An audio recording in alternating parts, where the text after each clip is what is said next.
Bismillahirrahmanirrahim. Assalamualaikum warahmatullahi wabarakatuh.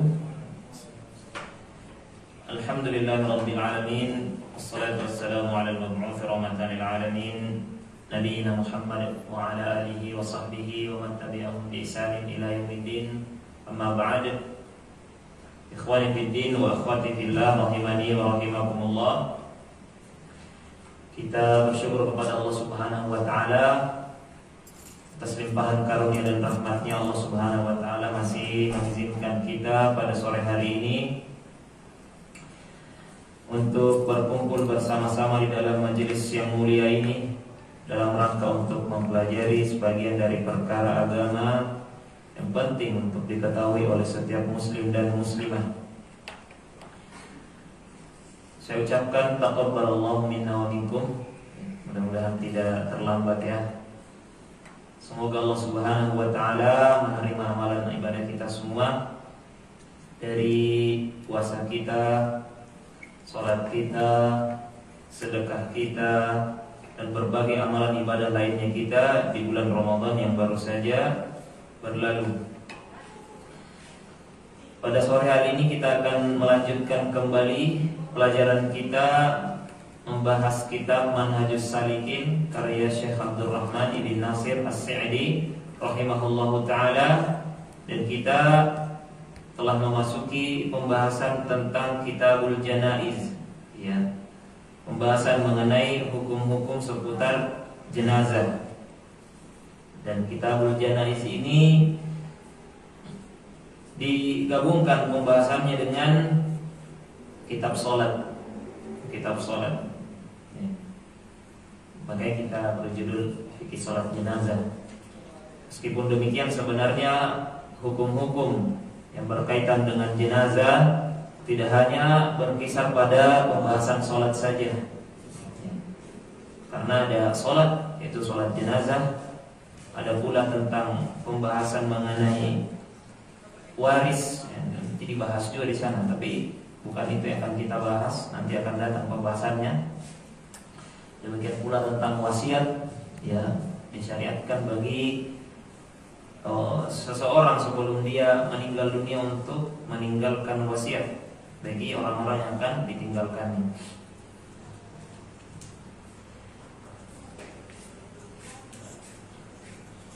Penulis rahimahullah ta'ala mengawali pembahasan dengan menyebutkan dua hadis dari Nabi SAW.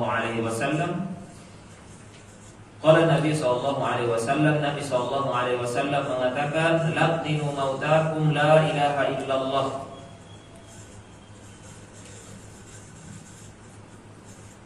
Talkinlah orang-orang yang hendak mati di antara kalian ya. Orang yang sebentar lagi mati, yang sedang dihadapkan dengan sakaratul maut, dengan kalimat la ilaha illallah. Ini hadis diriwayatkan oleh Imam Muslim.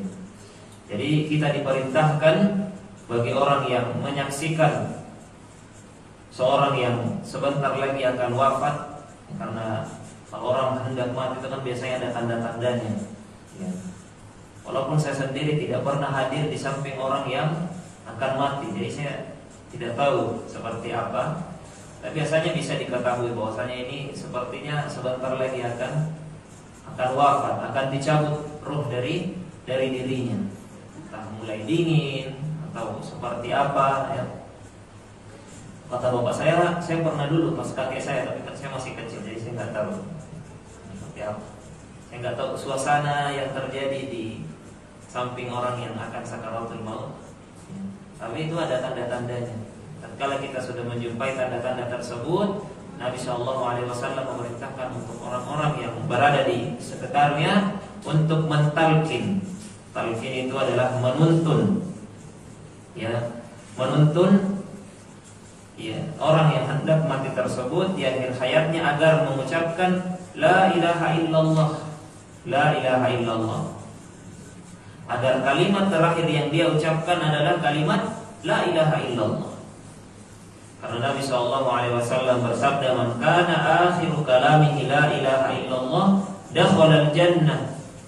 Barang siapa yang akhir kalimat yang dia ucapkan dari lisannya la ilaha illallah, maka dia akan masuk ke dalam surga. Ini keutamaan. Dan mengucapkan kalimat la ilaha illallah di akhir hayat itu bukan sesuatu yang mudah. Bukan sesuatu yang mudah. Karena itu kata sebagian ulama, keadaan seseorang tatkala dia meninggal dunia itu sebagaimana kebiasaan dia tatkala dia masih sehat. Ada yang ditalkin tapi dia terus bernyanyi karena dia suka nyanyi. Ada yang ditalkin tapi dia tetap menghitung, ya, hutang-hutang orang lain yang berhutang kepadanya. Si dia belum bayar hutang, si itu belum bayar hutang, bisnis saya di sini, bisnis saya di sini, karena dia terlalu fokus dengan itu semua. Sehingga tatkala dia berada di akhir hayatnya, dia lupa dengan apa yang seharusnya dia katakan, yaitu kalimat la ilaha illallah. Bukan berarti secara otomatis bahwasanya orang yang tidak sempat mengucapkan la ilaha illallah tidak masuk surga, tidak, ya. Karena boleh jadi seorang mati secara tiba-tiba, ya, secara tiba-tiba ditabrak langsung mati tanpa dia sempat istilahnya merasakan bagaimana sakaratul maut tersebut secara perlahan, ya. Namun diantara keutamaan yang disebutkan oleh Nabi bagi orang yang mengucapkan la ilaha illallah, maka dia akan dijanjikan surga oleh Allah Subhanahu wa taala. Artinya dia meninggal dalam keadaan berislam. Sehingga seorang yang mati dalam keadaan berislam maka baginya surga. Boleh jadi dia langsung masuk surga, boleh jadi terlebih dahulu diazab, dihisab dan diazab oleh Allah Subhanahu wa taala. Maka tujuan mentalkin adalah bagaimana agar kalimat terakhirnya adalah kalimat la ilaha illallah. Kalau orang yang hendak mati tersebut telah mengucapkan la ilaha illallah, jangan kita ajak lagi ngobrol dengan perkara-perkara lainnya. Dicukupkan. Ya memang tujuannya adalah mengakhirkan kalimat tersebut. Kalau misalnya orang tersebut tiba-tiba berkata kalimat-kalimat yang bukan la ilaha illallah, kita tuntun lagi. Gimana caranya? Kalimat terakhir adalah la ilaha illallah. Jadi boleh jadi setelah dia mengucapkan la ilaha illallah, dia tidak langsung mati, tapi masih terbujur di situ, masih ada ruh di dalamnya, sudah tidak masalah. Tapi jangan lagi ajak ngobrol dengan kalimat-kalimat yang lain, pembahasan yang lain. Ya, biarkan dia diam hingga dia benar-benar wafat. Ya, kalimat terakhir yang dia sudah ucapkan la ilaha illallah sudah harus disyukuri. Kemudian Nabi SAW juga bersabda, Iqra'u ala mautakum Yasin. Rawahun Nasa'i wa Abu Dawud. Bacakanlah surat Yasin bagi orang-orang yang hendak mati atau orang-orang yang menjelang kematiannya, orang-orang yang akan mati. Sedang sakaratul maut, sedang sakaratul maut, dibacakan surat Yasin. Nah, artinya baca surat Yasin itu yang belum mati, tetapi yang menjelang kematiannya yang dibacakan surat Yasin. Inilah pendapat yang lebih tepat. Mautakum yang dimaksudkan di sini sebagaimana mautakum pada hadis sebelumnya, orang yang hendak atau menjelang kematiannya yang dibacakan surat Yasin. Walaupun sebagian ulama mengatakan ini berasal dari hadis yang dhaif, ya. Tapi ada riwayat juga yang dijumpai dari para tabi'in tentang hal ini, ya. Para ulama menjelaskan di antara alasannya karena kalau kita bacakan surat Yasin itu lebih membuat mudah keluarnya roh tersebut. Sebagian ulama juga mengatakan bahwasanya di dalam surat Yasin terdapat penyebutan tentang hari akhir dan kabar gembira, nah, bagi yang wafat di atas Islam. Jadi semacam diberikan kabar-kabar gembira, ya, bagi calon mayit tersebut, orang yang sedang berada di akhir kehidupannya. Ini dibacakan surat Yasin. Walaupun para ulama, sebagian ulama mengatakan ya tidak disyariatkan karena tidak ada hadis yang kuat yang berbicara mengenai hal tersebut. Allahu ta'ala a'lam.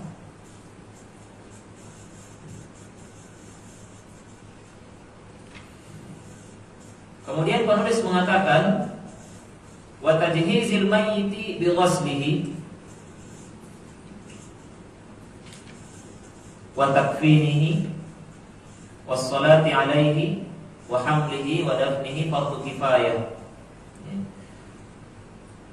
Mengurus jenazah, mengurus jenazah mulai dari memandikannya, kemudian mengkafaninya, kemudian menyolatkannya, kemudian mengangkatnya, artinya mengusungnya, dan menguburkannya, itu hukumnya fardu kifayah. Fardu kifayah. Fardu kifayah pengertiannya adalah idza qama biha al-ba'du saqata al-ithmu 'anil baqin. Kalau sudah ada orang yang melaksanakannya, maka orang yang lain itu sudah tidak dituntut lagi. Jadi kalau fardu kifayah harus ada yang melaksanakan. Harus ada. Kalau semuanya tidak melaksanakan, maka semuanya berdosa. Tapi kalau sudah cukup sebagian orang menunaikannya, maka yang lain yang tidak menunaikan selamat dari dosa. Itu fardu kifayah. Nah, ini mengurus jenazah itu hukumnya fardu kifayah. Fardu kifayah bagi orang-orang yang berada di sekitarnya, orang hidup yang berada di sekitarnya. Jadi paling tidak ada 4 hal yang harus dilakukan bagi jenazah yang wafat. Yang pertama yaitu memandikan. Memandikan. Di kajian ini kita tidak bahas cara memandikan lebih detail. Nanti antum bisa mengikuti training memandikan jenazah. Nah, ini kita bahas secara ringkas saja.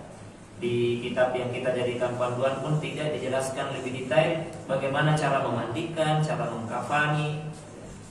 Kita bahas sesuai dari buku panduan yang kita bahas, yang dijadikan panduan. Karena panjang. Itu caranya. Ada cara-cara khusus untuk memandikan, untuk mengkafani. Kalau kita sampaikan secara teori juga nanti tidak paham, harus ada yang mau berperan sebagai jenazah.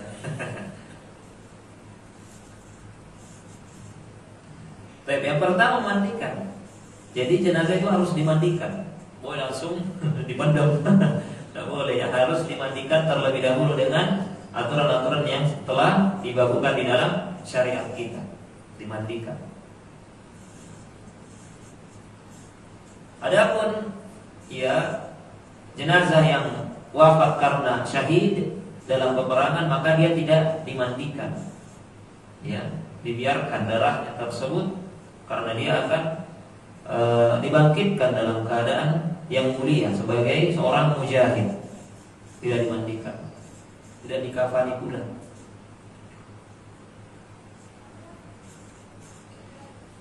Kemudian yang kedua, mengkafaninya. Mengkafani setelah dimandikan, dikafani. Dikafani dengan aturan-aturan yang telah dibakukan di dalam syariat kita. Dikafani.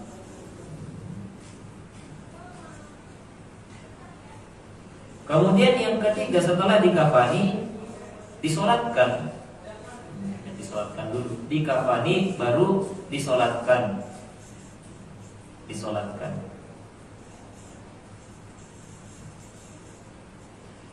Setelah itu dibawa ke kuburan. Dibawa ke kuburan, wadafnihi, lalu dikuburkan, dimasukkan ke dalam liang lahat. Dimasukkan ke dalam liang lahat. Ada 4 atau 5 kegiatan yang dilakukan pada jenazah, yaitu pertama dimandikan, kemudian yang kedua dikafani, kemudian yang ketiga disolatkan, kemudian yang keempat dibawa, diusung, kemudian yang kelima dimasukkan ke dalam liang lahat. Liang lahat.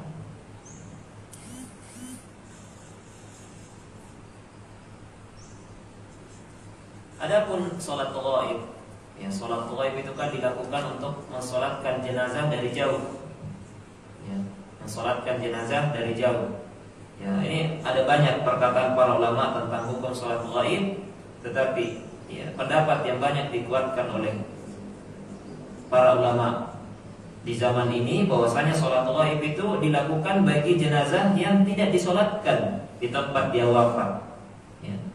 Adapun kalau dia berada di negeri Islam, dia disolatkan di sana, ya sudah, kita tidak usah solatkan. Kecuali kalau misalnya dia wafat di suatu tempat, kemudian tidak ada yang mensolatkan, maka kita bisa solatkan. Sebagaimana Raja Najasyi yang mati di tengah masyarakatnya, sedangkan dia Islam, ya, tetapi keislamannya itu dirahasiakan dari penduduknya. Hanya saja Nabi SAW mengetahui keadaan beliau. Ya, tatkala Raja Najasyi mati di Habasyah, Ethiopia, maka dari jauh Nabi SAW mensolatkannya. Itulah solat ghaib. Ya. Itulah solat ghaib. Mensolatkan jenazah dari jauh.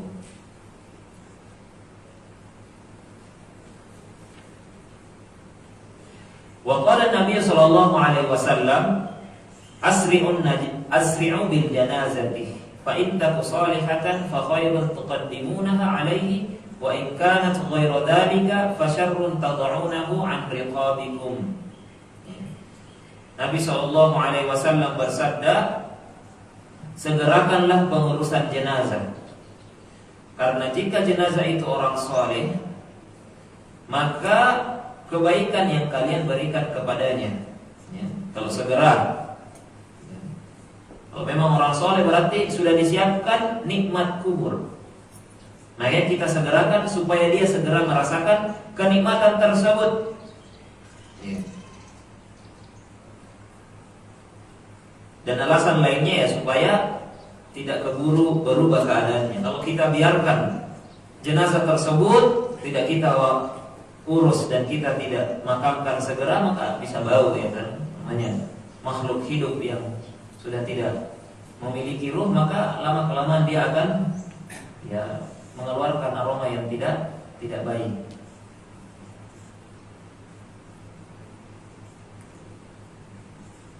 Wa in kanat ghairu dzalika fa syarrun tad'unahu an riqabikum. Kalau jenazah tersebut bukan orang soleh, maka keburukan yang kalian lepaskan dari leher-leher kamu. Artinya kalian sudah lepas tanggung jawab, sudah tidak ada lagi keburukan yang dekat dengan kalian.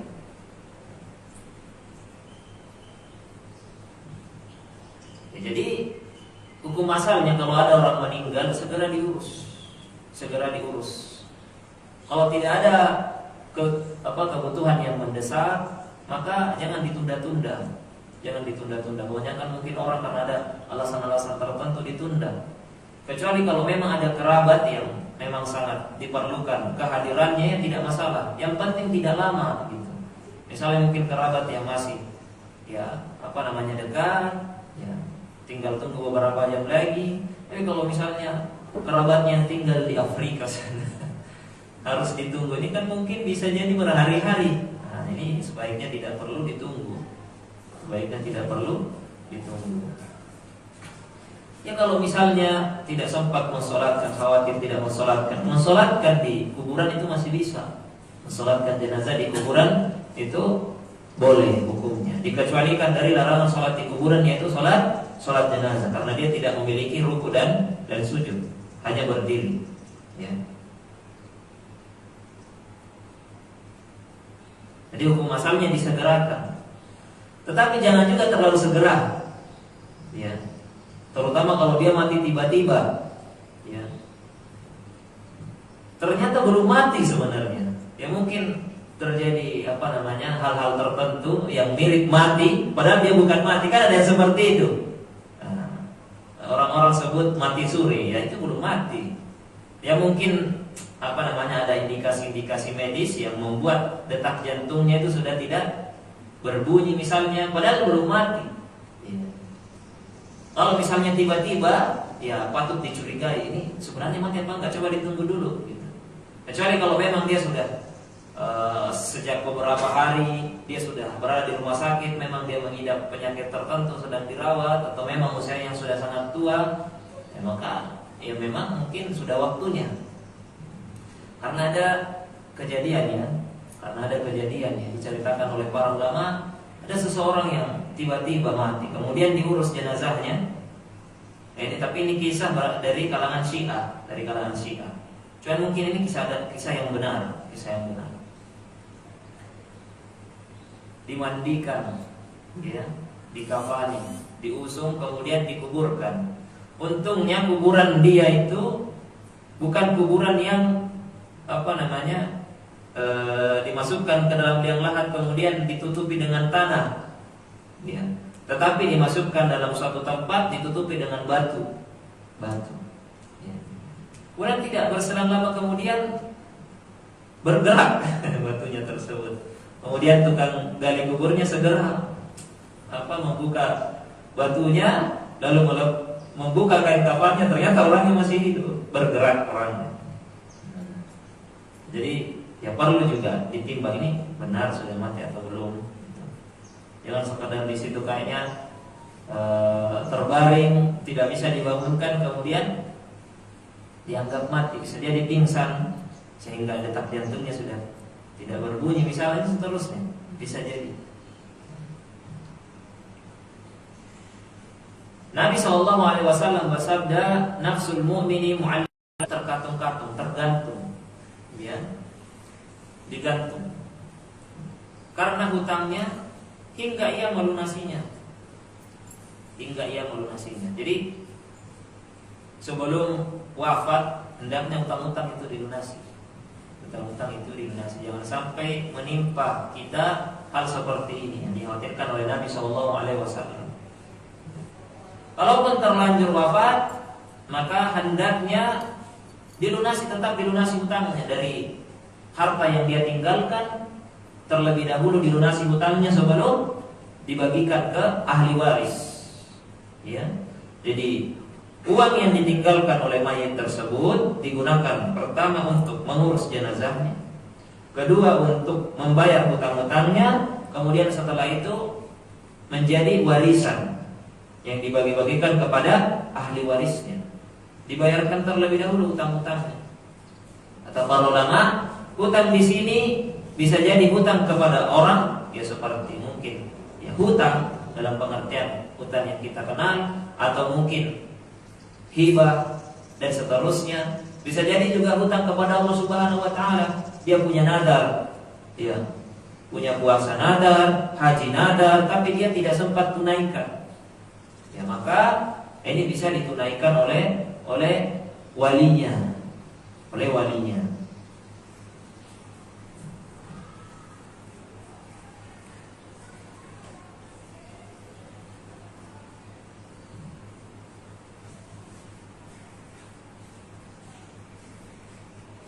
Kecuali kalau ada orang yang dia tidak sempat melunasi hutangnya bukan karena ceroboh atau sengaja, ya karena memang tidak ada uangnya. Dia sebenarnya ingin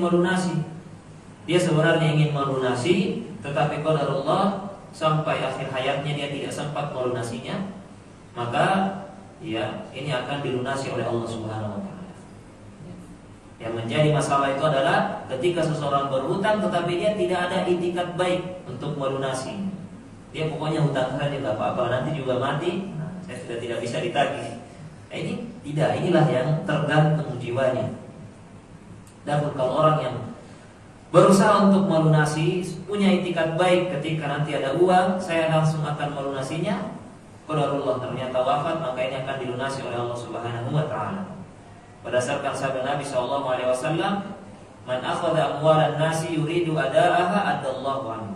Barang siapa yang mengambil harta manusia seperti berhutang, dia sebenarnya ingin melunasinya, maka Allah Subhanahu wa taala yang akan menunaikannya. Wa man akhadha yuridu itlafaha atlafahu Allah. Barang siapa yang mengambil harta manusia, dia ingin menghancurkannya, tidak ingin mengembalikannya, maka Allah lah yang akan menghancurkannya. Ya. Demikian. Kemudian ada pertanyaan, apakah anak itu wajib melunasi utang-utang orang tuanya? Nah, ya kan? Orang tuanya misalnya wafat dalam keadaan meninggalkan hutang yang banyak. Kalau secara hukum syariat tidak wajib. Tidak wajib. bagi walinya, bagi anaknya untuk melunasi hutang si mayit, hutang bapaknya atau ibunya. Ya, tetapi kalau dia melunasi maka ini bentuk berbuat baik. Ya, ya tentu kita sebagai seorang anak ingin berbuat baik. Selama ada uang ya kita berusaha untuk membantu orang tua kita melunasi hutang-hutang tatkala dia masih hidup. Ya, ini perbuatan baik. Nah, yang sangat dianjurkan. Tetapi tidak wajib.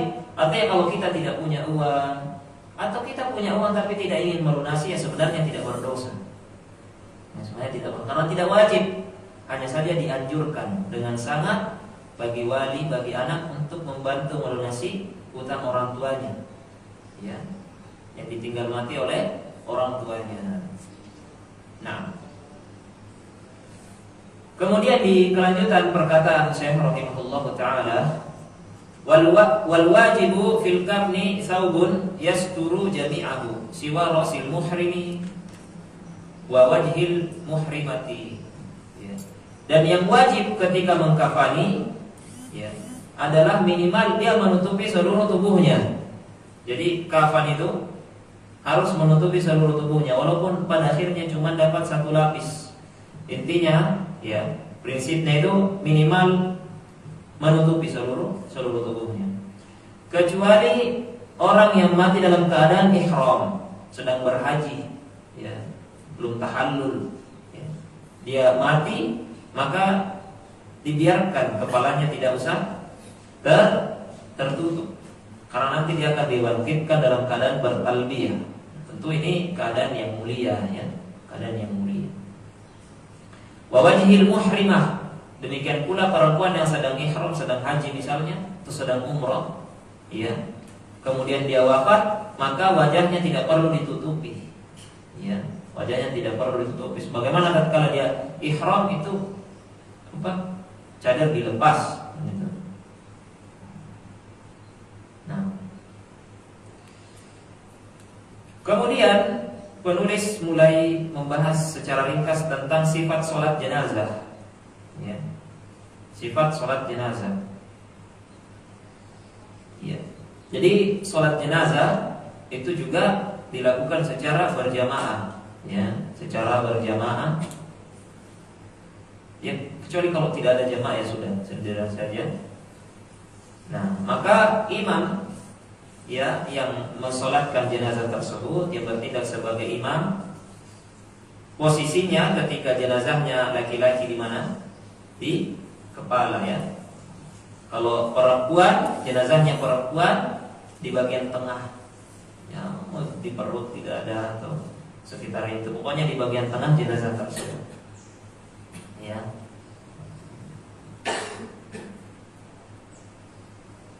Bagian tengah jenazah tersebut. Dan kalau jenazahnya ada banyak itu diurutkan sesuai dengan urutan di saf salat. Nah, jadi orang laki-laki dulu baru perempuan. Kalau ada anak-anak, laki-laki dewasa dulu baru anak-anak. Baru anak-anak perempuan, baru dewasa perempuan. Ya. Baik. Bagaimana cara sholat jenazah? Wa sifatus sholati alaihi an yaquma fayukabbira fayaqra al-Fatihah. Ya. Yang pertama, ada 4 bagian dalam sholat jenazah, ada 4 kali takbir. Niatnya dalam hati aja ya. Takbir yang pertama, dia bertakbir, mengangkat tangan, ya. Kemudian dia membaca Al-Fatihah. Dia membaca Al-Fatihah. Tidak usah membaca doa iftitah. Ya. Allahu Akbar, dia baca ta'awudz sama basmalah. A'udzubillahi minasyaitonirrajim. Bismillahirrahmanirrahim. Alhamdulillahirabbil alamin dan seterusnya. Ya. Semua bacaan dalam sholat jenazah itu dibaca sir. Ya, jangan jahar. Tidak usah panggil qori supaya bagus bacaannya, tidak, dibaca sir. Walaupun sholat jenazahnya malam hari. Iya, malam hari. Sholat isya, sholat maghrib, sholat subuh jahar. Tapi kalau sholat jenazah tetap sir ya, tetap sir. Takbir pertama membaca Al-Fatihah ya. Kemudian takbir kedua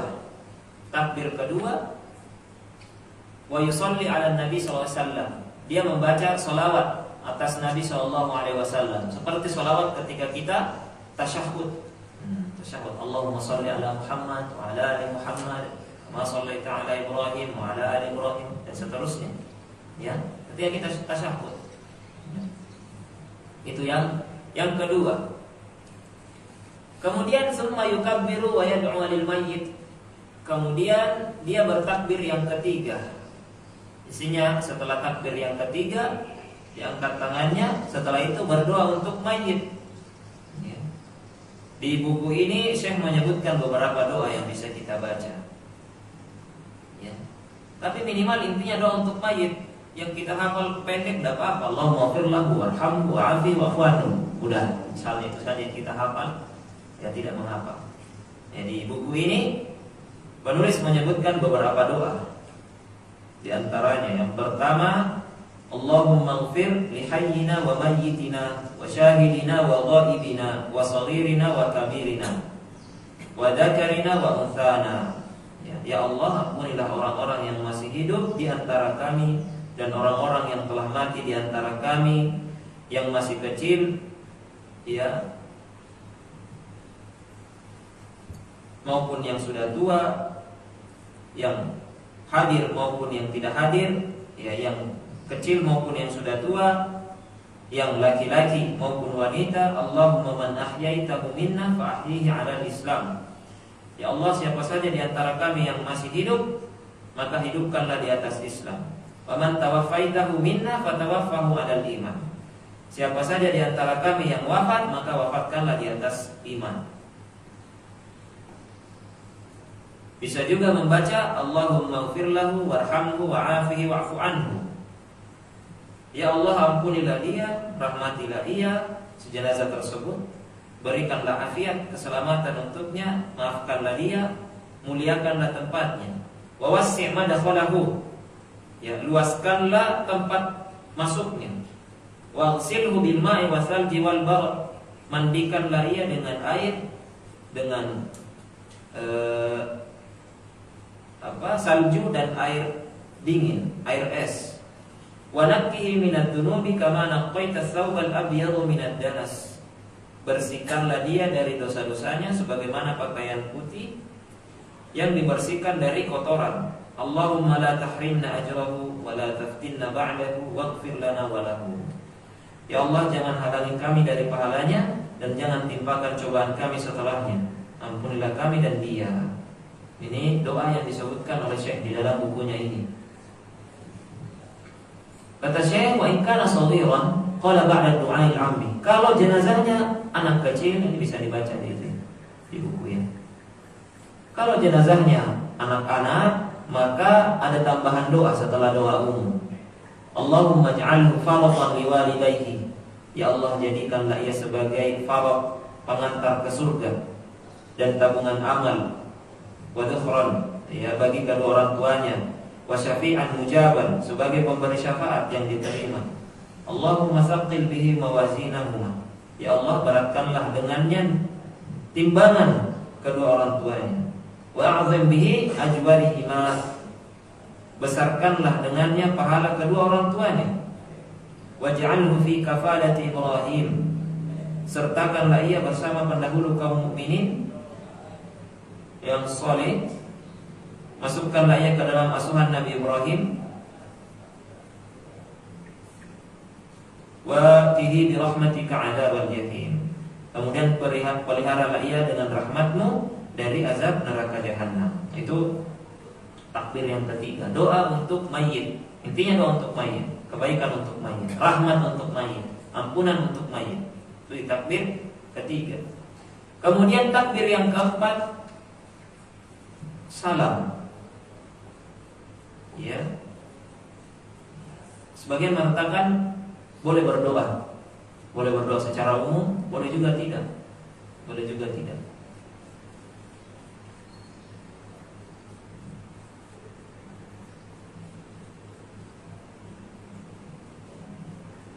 Ya. Hukum asalnya tidak berdoa, salam. Berhenti sejenak lalu salam. Tapi kalau ingin berdoa boleh saja. Boleh saja. Nah, itu kira-kira tata cara sholat jenazah mudah ya. Jadi sholat jenazah perbedaannya dengan sholat pada umumnya itu tidak ada gerakan-gerakan rukuk sujud, hanya berdiri. Adapun bagi yang masbuk, gimana caranya masbuk?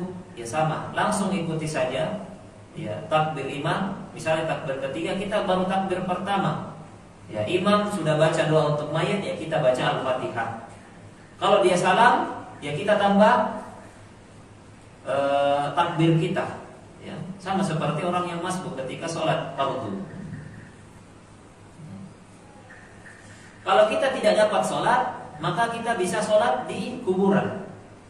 Kita bisa sholat di kuburan, ya. Baik jenazah tersebut sudah dimasukkan ke dalam kuburan atau belum, kita sholatkan jenazah tersebut boleh. Ini diantara yang dikecualikan dari larangan sholat di kuburan. Hukum asalnya tidak boleh sholat di kuburan kecuali sholat jenazah. Kecuali sholat jenazah boleh. Ya.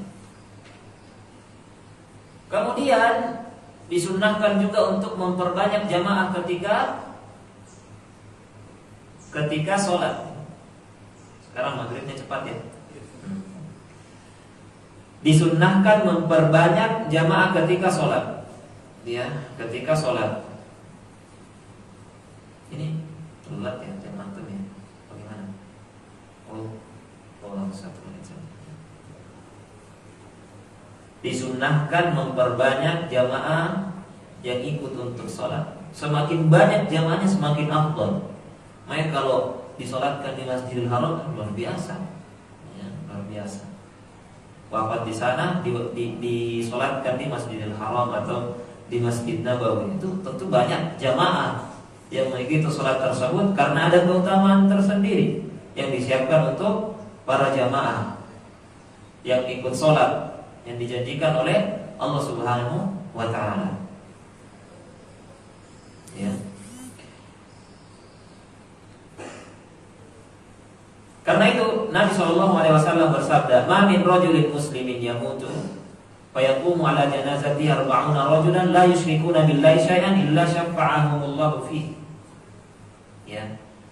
Tidaklah seorang muslim itu mati kemudian jenazahnya disolatkan oleh 40 orang laki-laki. Ya.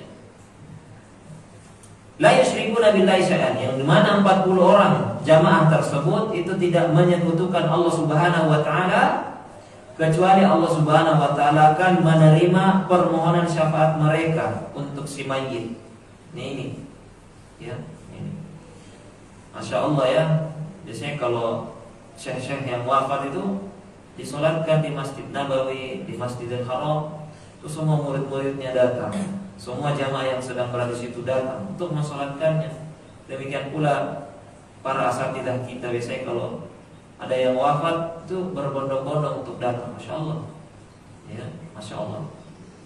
Ini salah satu manfaat tatkala kita memiliki kawan dekat, circle yang baik, yang mentauhidkan Allah Subhanahu wa Ta'ala, karena dia yang akan menyolatkan tatkala kita wafat kelak. Orang-orang terdekat kita, dari keluarga kita, tetangga kita, kawan-kawan dekat kita. Karena kalau ada 40 orang yang hadir dan semuanya adalah orang-orang yang mentauhidkan Allah Subhanahu wa Ta'ala, maka ini menjadi syafaat. Syafaat para jamaah tersebut diterima untuk si mayit. Tentu ini sesuatu yang sangat bermanfaat untuk si mayit.